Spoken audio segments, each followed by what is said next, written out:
I once wrote that Francois Truffaut's adaptation of Ray Bradbury's dystopian novel Fahrenheit 451 inverted the book's sympathies, with far more interesting results than the original.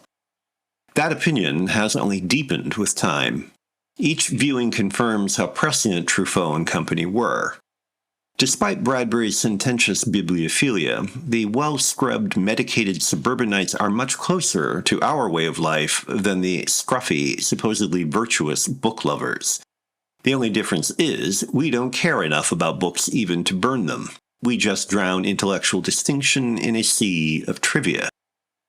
Consider the scene in which Montag, Oscar Werner, a man who burns books until he learns to love them, drives his wife Linda, Julie Christie, and her vacant friends to distraction by reading a passage from a novel out loud.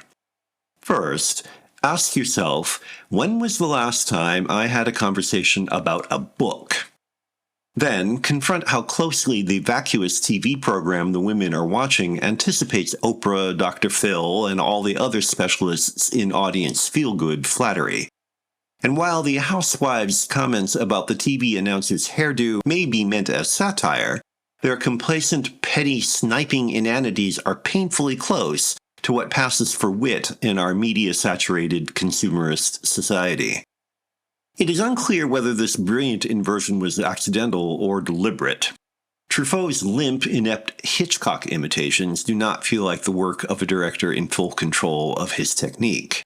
On the other hand, the imagery of burning books is ravishing, and a few choice absurdities suggest the filmmaker's winking recognition of just how ridiculous Bradbury's ideas are. It is no doubt an inside joke that one of the quote-unquote book people, that is, outcast vagrants who memorize their favorite books, has chosen Bradbury's Martian Chronicles to memorize. On the other hand, it's just a joke, period, that Montag's new partner, Clarice, also played by Christie, has memorized Saint-Simon's memoirs. The unabridged memoirs run over 9,000 pages. Deliberate or otherwise, these nudges repeatedly expose Bradbury's half-baked outrage. For example, his book-burning, supposedly totalitarian society allows the book people to run to the countryside, memorize their favorite books, and expect no police interference. What are they? A just-in-case exception? Even when people are caught with books, what happens to them after their arrest?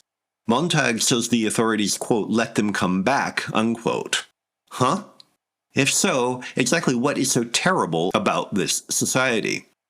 Answer, they don't like books, and for the bibliophile, that is an unpardonable sin.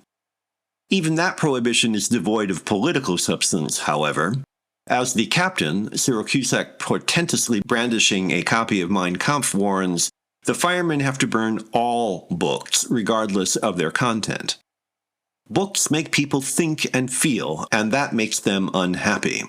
What makes people unhappy is bad. End of discussion.